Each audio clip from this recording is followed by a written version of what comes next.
Well, I just recorded a video, but this is a small one. This is approaching M6, and this will be a tiny little video.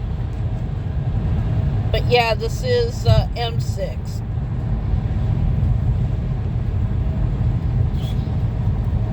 Got the lights on. Yeah, and as you can see, they have the lights on. When I started this video, it was 34. Now it is 36 degrees. But this is M6.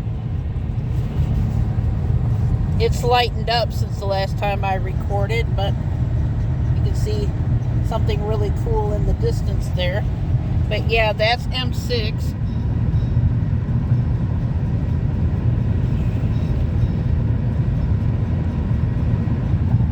And if you can see the gas prices in there, the gas price is $3.62.